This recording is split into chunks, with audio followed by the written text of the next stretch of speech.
ديربي مانشستر 3-0 اللي كانت النتيجة تجي وتكون حتى 6 أو 7-0.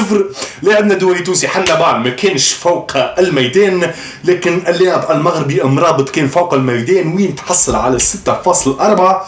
كتنقيط لهذه المباراة ممكن أتعس تنقيط كان تحصل عليه هو اللاعب إريكسين واللاعب إيفانس 6 من أصل 10. حقيقة كيشيات المباراة إريكسين قام بالعديد من الاختيارات الغير صائبة التكتيكية. إذا كان وجب عليه التمرير على الجهة اليسرى فهو سيمر إلى الأمام، والعكس صحيح. إريكسين لا أعرف كيف تلعب أساسي في هذه المباراة مع مانشستر. هالاند كان سجل هدفين وأسيست وكان يجي يسجل أكثر. بالنسبة للسيطرة على الكرة كانت سيطرة تامة إلى مانشستر سيتي. هوني تراو بالأزرق السماوي يعني تقريبا كل المباراة إلا عدة مقاطع من تلك المباراة، مثلا في الدقيقة 63 إلى الدقيقة 71 وين مانشستر سيطرت في أول مباراة في إلى حدود 5 دقائق الأولى في المباراة، وفي آخر المباراة وين كانت مانشستر تحب تعمل رياكسيون بداية من الدقيقة 84 لكن لم تدم إلى آخر المباراة حيث انقطعت سيطرتها إلى الدقيقة 88. هوني مثلا نسبة امتلاك الكرة 61% لمانشستر سيتي. بالنسبة للتسديدات حاضر روحك عندنا 21 تسديدة من فريق مانشستر سيتي، منهم 10 تسديدات على المرمى، يعني حسب التقريب النصف 21. أما مانشستر يونايتد الفريق الأحمر المغروب قام ب7 تسديدات منهم 3 على المرمى، يعني فرق كبير بين 3 تسديدات على المرمى و10 تسديدات على المرمى، يعني أكثر من 3 أضعاف التسديدات. ما هددش، لم يهدد فريق مانشستر. كانت له فرصة في أول المباراة وين كانت له هوني السيطرة لكن تمت إضاعتها. هوني نجم نشوفوا عدد تسديدات مانشستر يونايتد كم هي كثيفة بالنقاط الزرقاء مقابل النقاط الحمراء اللي هي عدد تسديدات مانشستر يونايتد كم هي ضئيلة مقارنة بالنقاط الزرقاء. ممكن 3 أهداف لمانشستر، ضربة جزاء وهدفين كانوا أمام المرمى يعني قريبة برشا في منطقة الجزاء. فودان كان سجل في الدقيقة 80 وهالاند برأسية مشابهة إلى رأسية قد أضاعها في آخر الشوط الأول. غوارديولا ومانشستر سيتي يواصلان سيطرتهما على البريمير ليج،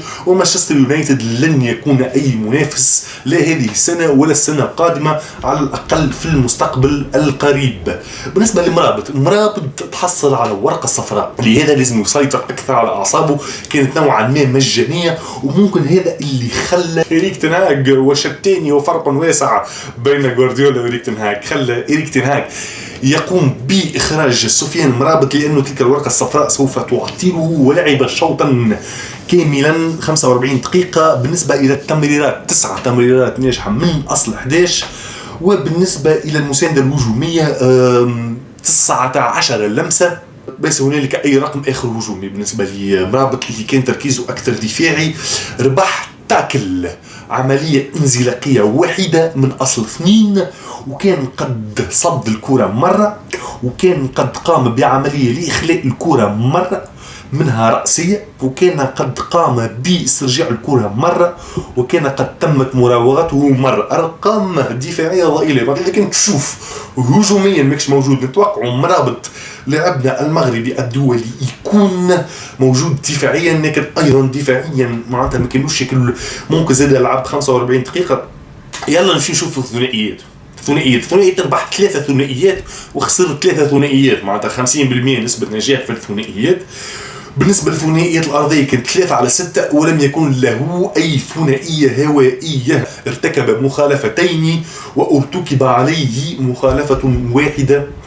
هذا كان تنقيط اللاعب الدولي سفيان مرابط 6.4.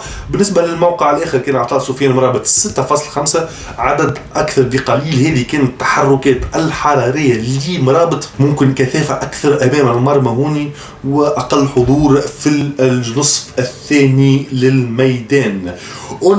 أونانا حارس مانشستر كان تحصل على 7.9، كان أحسن لاعب في فريقه، وهذا مفهوم لأنه وبصراحة النتيجة كانت تجي تكون أكبر لصالح مانشستر سيتي فريق يهب الكرة، يهب لك نسبة امتلاك الكرة كبيرة وليست نسبة امتلاك معناتها ضئيلة. هوني خريطة السيطرة على الكرة في جهة مانشستر يونايتد، يعني جهة مانشستر يونايتد على حسب التقريب منعدمة، وأحسن لاعب في فريق مانشستر سيتي وفي المباراة ككل هو برناردو سيلفا بتنقيط 8.5.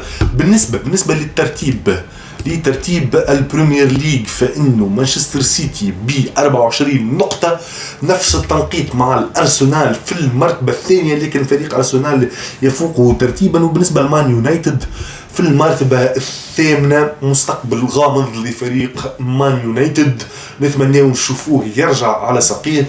لاعبنا دوري حنبال المجبري لم يكن له أي دخل في المباراة، لا أعرف حتى إن كان فوق البنك أو لا. هالاند هو هداف البريمير ليج إلى حد الآن ب9 أهداف.